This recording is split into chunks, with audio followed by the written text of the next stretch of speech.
भगवान के प्रति जिसके मन में, और वो भी भगवान ऐसे जबरदस्ती के भगवान नहीं है, हवा है तो है, पवन है तो है, रुक जाए तो तुम रुक जाओगे। कोरोना के टाइम में ऑक्सीजन की कीमत देख चुके, तड़प तड़प के मरने वाले लोगों को देख चुके।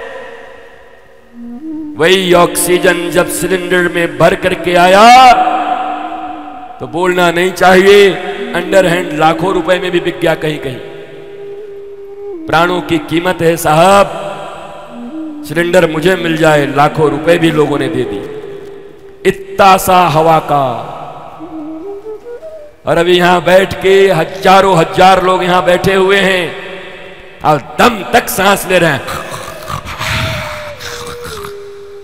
एक बार भी पवन भगवान के प्रति, देवता के प्रति तुम्हारे मन में प्रणाम करने की भावना आई? अपने बच्चों को सिखाया? एक्चुअली क्या है ना महाराज जी की धर्म कर्म में हमारे बच्चे नहीं लगते, क्यों नहीं? बड़े लॉजिकल है वो, लॉजिकल, बड़े logical. What do you mean by logic? Logic क्या है? कि जो मेरे लिए कुछ करता है उसके लिए हम धन्यवाद ज्ञापन करते हैं। नेताजी को तुम ही वोट देके जिताते हो, तुम्हारे ही वोट से जीतते हैं, तुम्हारे ही पैसे के टैक्स को लेकर के तुम्हारे यहां के रोड और नाली बनाते हैं, फिर भी चरण में गिरे रहते हो। गिरते हो कि नहीं? एक सेल्फी हो जाता आपके साथ। बोलो, बोलते नहीं। तुमने ही वोट दिया, तुमने ही टैक्स दिया, और उन्हीं के साथ एक नाली वो बना दे तो कितना बड़ा काम किया इन्होंने। सूर्य तुमने बनाया, सूर्य तुम्हारे लाइट से चल रहा है, उसके बाद भी सूर्य, चंद्र, प्रकृति, वृक्ष तुम्हें क्या नहीं दे रहे?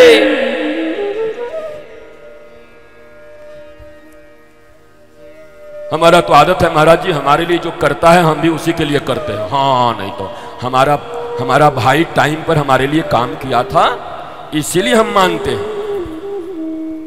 अच्छा, हमारा मित्र टाइम पर काम किया था इसीलिए हम मानते हैं। अच्छा, और बरसों से विटामिन डी देकर अगर ये रुक जाएं 1 महीने के लिए, जिन देशों में सूर्य कभी कभी निकलते हैं उनकी हालत देख के आओ, कैसे जीते हैं वो लोग। कुछ ऐसे हैं पृथ्वी पर जगह, उनकी हालत देखो, कितने रोग हैं उनके पास, देखिए आओ जाके। जिंदा भी कैसे भगवान जाने, जिंदा भी नहीं है ठीक ठाक। हवा नहीं, सूर्य नहीं, पानी नहीं, कैसे जियोगे?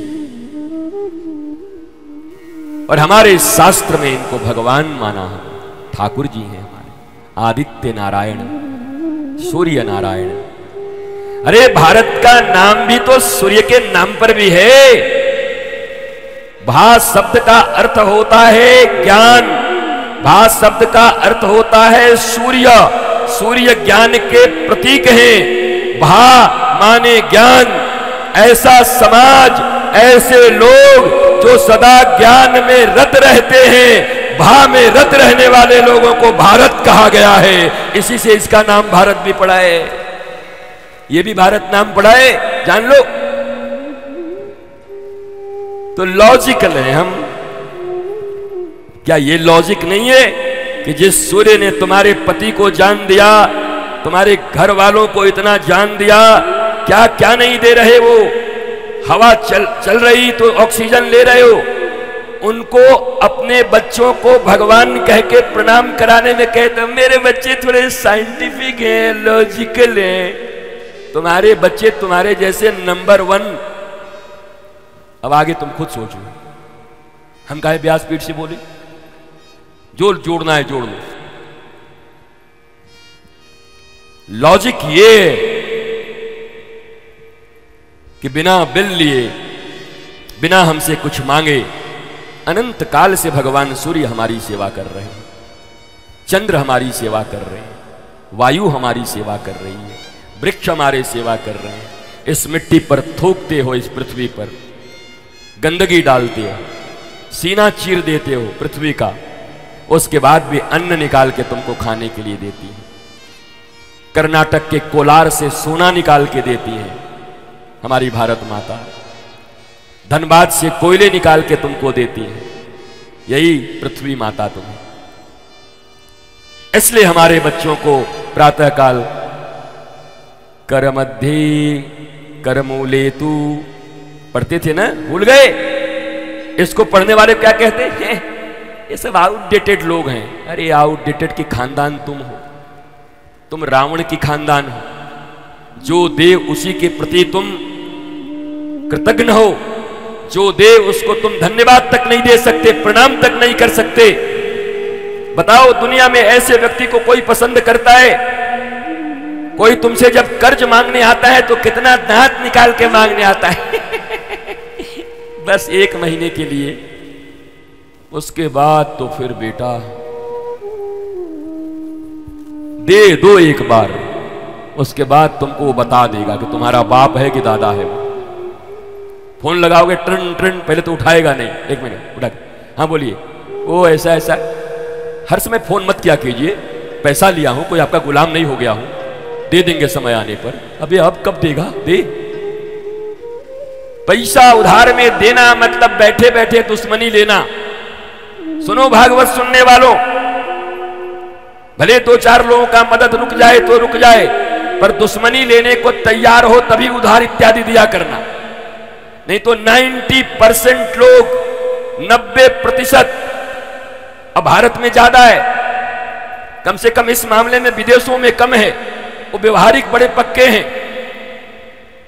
इसलिए विदेशों के ट्रेनों में मग को जंजीर से नहीं बांधी जाती होगी, क्योंकि इतना भी कोई चोर नहीं होगा कि वो बाथरूम का मग ले जाए।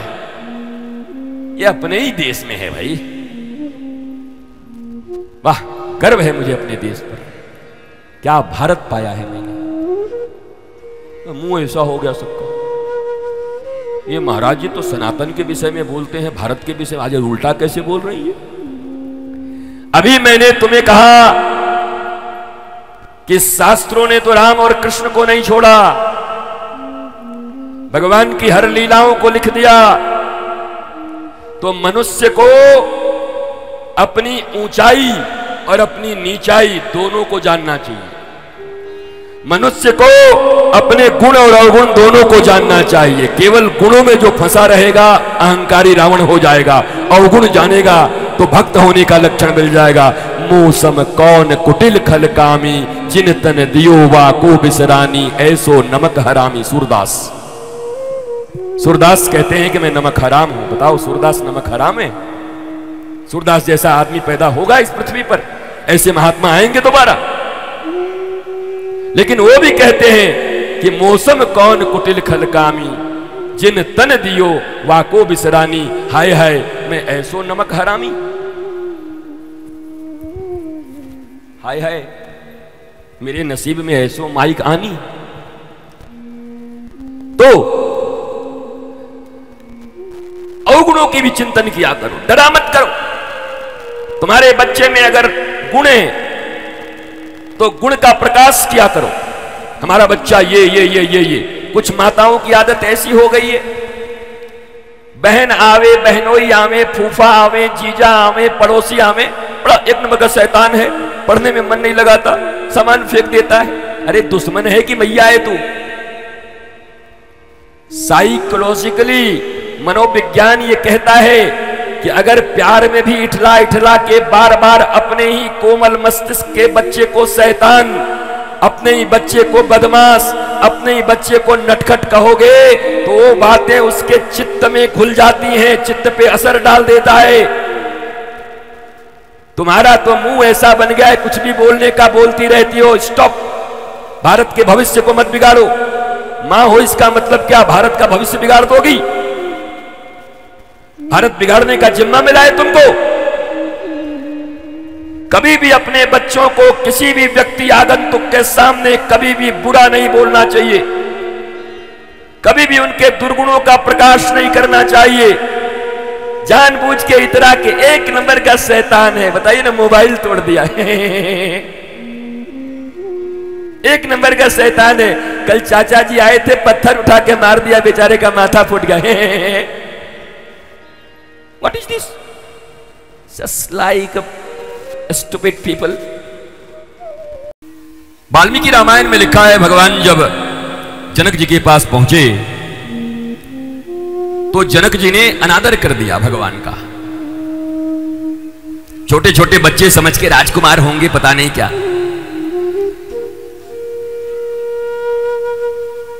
तो गौतम पुत्र सदानंद जो जनक जी के राजपुरोहित थे वहीं खड़े थे। सदानंद जी को लगा ये तो बड़ी गलत बात हो गई, हमारे यजमान से अज्ञता में भगवान राम का अपमान हो रहा है। तो उन्होंने कहा, भगवान राम को स्वयं दंडवत प्रणाम करते हुए कहा, आइए आइए प्रभु, मुझे पूर्ण विश्वास है कि मार्ग में आते समय महर्षि विश्वामित्र आपको उस कुटिया पे भी ले गए होंगे जहां मेरी माता सिलावत खड़ी थी और जिनके ऊपर चरण रज दे करके आपने उनको नया जीवन प्रदान किया होगा। और जनक जी ने, वाह, हमारे गुरु की मां को भी शिला से फिर से नारी बनाने वाले ये राम बच्चे हैं। तब उनको एहसास हुआ कि मुझे जैसा अभिवादन बंदन प्रणाम करना था मैंने नहीं किया। फिर जनक जी ने जाके उनका अभिवादन किया। गुरु बड़ी जरूरी होते हैं। जीव के सामने भगवान हो तब भी नहीं पहचानता। भगवान आएंगे, भगवान का अपमान कर देगा। अरे दूसरे की छोड़ो, वामन भगवान गए तो वही बलि नहीं पहचानता था। अगर शुक्राचार्य नहीं बताते तो पहचानता नहीं कि यही भगवान है। राक्षसई का गुरु था, पर गुरु बता जरूर दिया कि द्वार पर भगवान खड़ा है। गुरु का काम जरूर है, तुमको बता देगा भगवान आ गया है। महाराज दिव्याति दिव्य भाव से एक वहां पर बड़ा सुंदर शिव पिनाक पड़ा हुआ था, और वो शिव पिनाक इतना बड़ा था कि 5000 सैनिक मिलकर के उसको हिलाते थे, वाल्मीकि रामायण के अनुसार। दिव्याति दिव्य भाव से एक बार माता सुनैना ऋतुवती थी और माता सीता घर का मार्जन कर रही थी, लेपन कर रही थी। माता सीता जब मार्जन करने के लिए गई तो जिस संदूक में वो शिव पिनाक रखा था उस संदूक को खोलने के लिए भी 2000 सैनिक चाहिए। माता सीता गई, बाएं हाथ से उसको खोला और संदूक सहित उस शिव पिनाक को उठा करके नीचे मार्जन कर दिया। जब ये देखा महाराज जनक ने तो उन्होंने घोषणा कर दिया कि भैया, अगर इस पृथ्वी पर ऐसा कोई वीर है जो शिव पिनाक पर प्रत्यंचा चढ़ा सके तो उसे से हमारी पुत्री किशोरी जी का विवाह होगा। अब प्रतिज्ञा तो कर लिया, प्रतिज्ञा करने में हमारे पूर्वज लोग बड़े माहिर हैं। अब प्रतिज्ञा करके अब रो रहे हैं कि अब दुनिया में कोई नहीं मिलेगा, मेरी बेटी कुंवारी रह जाएगी। हे भगवान, मैंने ऐसी प्रतिज्ञा क्यों की? क्यों ऐसा क्या मेरे दिल में आया था? विश्वामित्र जी ने कहा, मत रो, काम बन जाएगा। कहा, भगवान राम आए, तुम कहो तो भगवान राम से ट्राई करवा दूं। अरे बोला, ये तो बालक हैं, क्या करेंगे? बोला, सब कर देंगे, ट्राई करो। बोला, ठीक है, ले चलो उनको। विश्वामित्र जी ने कहा, नहीं, राम नहीं जाएंगे, जनकपुर के रंगशाला में इसको मंगवाओ। गरज तुम्हारी है, कोई तोड़ने वाला नहीं है, हम लेके आए हैं वीर, यही तोड़ेंगे। 5000 सैनिकों ने महाराज खींच करके उस शिव पिनाक को यहां तक लाया। जब शिव पिनाक के वह संदूक चलते थे तो ऐसा लगा जैसे जनकपुर में भूकंप आ गया है। बड़े बड़े लोग, छात्र लोग अपनी पढ़ाइयां छोड़ करके भाग गए। किसान जो खेतों में काम कर रहे थे दौड़कर भागे, अरे भैया शिव पिनाक कहां चला। जनकपुर के रंगशाला में लाखों लोगों की भीड़ हो गई। शिव पिनाक के संदूक को लाकर रखा गया। भगवान मंद मंद मुस्कुराते हुए गुरु विश्वामित्र को प्रणाम करके आगे बढ़े। लोग देखते तो आह भर रहे थे, ओहो, इतने बड़े बड़े लोग यहाँ पर आए, बड़े बड़े आनासुर और बानासुर। उन्होंने बक्सा तक नहीं खोला, संदूक तक नहीं खोला, और ये इतना कोमल, इतना छोटा राजकुमार भला ये क्या करेगा। भगवान गजेंद्र, मनुष्य गजेंद्र की तरह वहां से चलते हुए आए, जैसे कोई गजेंद्र जब मदमस्त हो जाता है और कहीं ईख के खेत में जाता है तो अपने सीढ़ से एक डंड को उखाड़ करके और उसे ऊपर फेंक देता है। आज भगवान राम भी अपने दोनों बाहु, विशाल बाहु को लेकर के आए और आते के साथ बाएं हाथ से महाराज प्रत्यंचा जिसमें बंद थी पिनाक उसको खोला, दाहिने हाथ से उसको उठाया।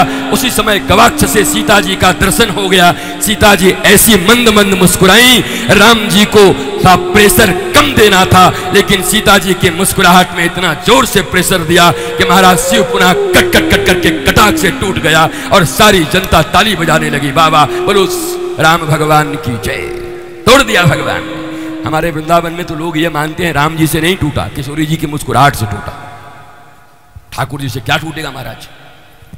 हम वृंदावन वासी यही मानते। अगर जानकी जी मंद मंद मुस्कुराई ना होती तो ठाकुर जी को बल नहीं मिलता। ये हम लोग राधा पक्ष के लोग हैं। हमारे ठाकुर कुछ भी करें हम लोग राधा जी के पक्ष में खड़े रहते हैं। ठाकुर जी रोज मेहनत करते हैं कि आज तो हमारा नाम हो जाएगा संतों के बीच में। जैसे ही आते हैं मैं कृष्ण हूं तब तो हाँ राधे राधे। हमारा कोई वैल्यू है कि नहीं यहां पर? बोला राधे रानी के बाद, क्योंकि हमारे यहां तो राधा रानी लाडली जू महाराज, हम उनको महाराज ही कहते, राधा रानी को लाडली जू महाराज। तो जानकी जी की उस मुस्कुराहट ने भगवान राम को उत्तेजित कर दिया और भगवान राम ने शिव प्रत्यंचा को तोड़ दिया। महाराज दिव्य भावों से स्वयंवर हुआ। बरमाला का समय आया। सीता जी बरमाला लेकर के आई हैं। 1000 कमल पुष्प की माला बनी हुई है। जब लक्ष्मण जी ने देखा, ओहो कमल के एक मृणाल पर एक ही पुष्प होता है और सीता जी के 2 मृणाल रूपी हाथों में 1000 कमल लगे हैं, कितना कष्ट हो रहा होगा। और भगवान राम जी को किसी ने समझा दिया था मिथिला में कि झुकना मत, अगर पहली बार झुक गए तो जिंदगी भर झुकना पड़ेगा। सो राम जी भी तने खड़े थे, हम झुकेंगे नहीं चाहे कुछ भी हो जाए। महाराज बताओ, राम जी को भी भड़काने वाले लोग हैं दुनिया में। इतने सीधे सरल राम जी भी ऐसे खड़े हो गए, झुकूंगा नहीं। जानकी जी अपने हाथों में कमल पुष्प की माला को लेकर के आती थी।